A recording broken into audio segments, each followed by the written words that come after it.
Guys, welcome back to the channel. My name is Lee. This is Reefer Explained. Today we're doing a quick update on my Red Sea 250 G2. This video is going to be primarily on hands out of the tank. So this is going to be kind of in preparation of going away. I'm currently going to hospital just for some routine stuff, but I won't be able to lift anything heavy or do any maintenance on the tank for some time.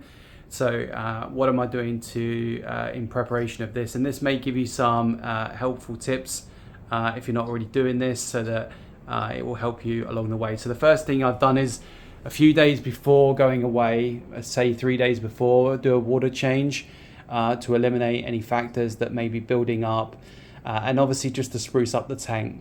Clean the glass 1 or 2 days again before. You can do it at the same time as the water change if you feel that that's what you want to do, but I just don't want the algae to build up too much and it just looks gnarly. Now if you're away from it and you're going on holiday, it's not a big deal, so you can do it at the same time as the water change, but because since I'm being here, I don't really want to look at dirty glass. I'm doing it the day before that I go, which is tomorrow. So just to go back, water change, clean the glass, and then make sure if you're in a period of hot season that you've got a fan on, at least on top of the tank, to evaporate cool the system.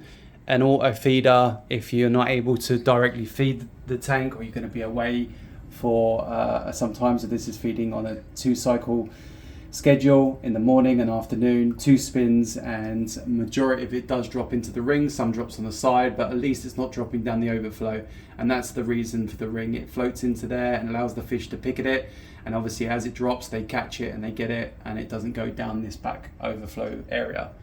So they're the 2 things that I've kind of checked on first. The under the hood, if we just go down below, just wanted to show you what I'm doing. So I've mixed up some alkalinity here, ready to go in. I've topped up the, if we just move this, sorry, so if we just move this out the way, there's a lot happening. We've topped up the beakers and we've reset parameters on the Red Sea Dose 4 so that it will give me an alert in 20 days. This usually lasts 5 days before for me to top it up. But I've already pre-mixed calc and alkalinity is mixing right now for the next stage, just in case that I'm not able to have the energy to start mixing these things up and you know, kind of going through that. I've emptied the skimmer at the same time as the water change, but I did just clean the neck the day before so that it's nice and clean and it will skim out, and left that on a 80%, so 90 is really wet and it could fill the cup or overflow, so I think 80 is a good mark there. All the pumps and everything inside the main display on the wave makers have been cleaned, the impellers, the same with the sump a month ago, so that nothing will seize up, and it's been thoroughly cleaned out. Coming out of the sump, if we just go to the pre-mixing part, so this is just a little magnetic stirrer. You can use a portable brick or just plug it into a power supply, and it's got a pill in the bottom here that spins round, and you can control this by this. This was from Amazon, and it's really cool because it just mixes up these solutions so that you know that it's fully mixed. And sometimes I mix that throughout the 24 hours, just leave it running, and it doesn't take much, and it doesn't bother me at all, and I usually put it in a cabinet or somewhere else out the way. The ATO container has been fully topped up to the top part, so that I know that I don't have to worry about that. I've got another jug here, I think this is 10 litres, to turn a little tap on here, it's on the side into here, so I can just pull it forward.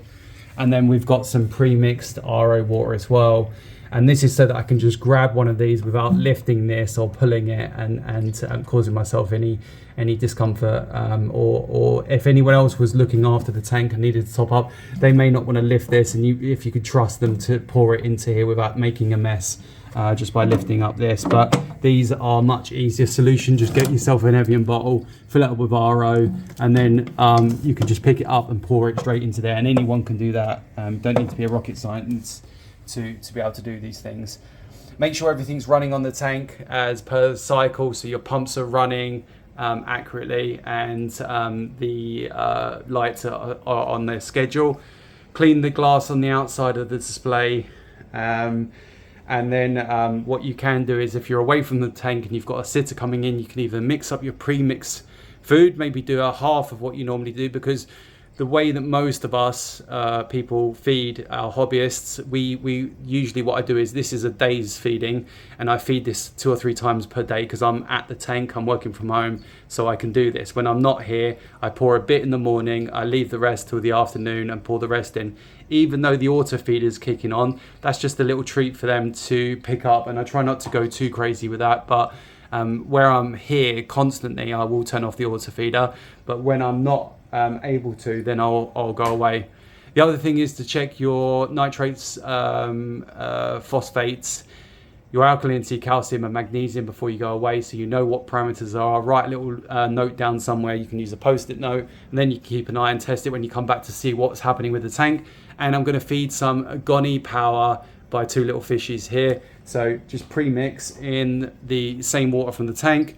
It goes kind of dark. You want to be careful with stuff like this, because obviously it can pollute your tank and start an algae outbreak, which I did have, and I've scrubbed some of the rocks, and plus now the lawnmower blend is attacking it because it's kind of short enough, but obviously not too out of control for the snails and everything else to get a hold of the algae. But I want to feed this because I'm not going to be able to feed for at least 2 weeks, and what I don't want is my corals to discolor or not have enough nutrients in the system to survive 2 or 3 weeks. Especially my new Favia Prism, I know that they like to be fed, so I'll turn off all the pumps and feed them.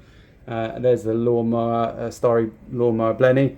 He's really cool if you've never seen one of these before. Got kind of little horns on the top, really cool colours, perching fish, got a lot of character, and they get quite big. So guys, if you liked the video today, please give it a thumbs up and like and subscribe. I'll bring out more content in the next few weeks once I'm well.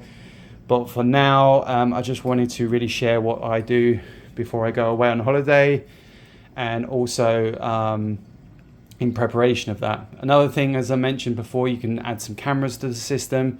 So for instance, I've got one in the sump pointing towards the actual water level, the skimmer, so it's just up here pointing downwards, and that works on black and white as well, so auto detect, and that will just show me the levels here and here, so I can see what's going on. Just gives me peace of mind.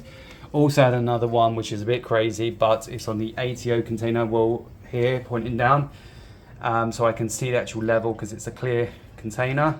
And that gives me an indication. Plus I'll get a notification when the container's currently going empty, because Red Sea ATO will send you an alert because you update the amount that you've filled up on the container. So I just wanted to point those little tips and tricks out for you. If you like the video, as I said, please like and subscribe. It helps me kind of keep going with these videos. Sorry I've rambled on a little bit here, but hope that helps. And I'll see you on the next video. Take care.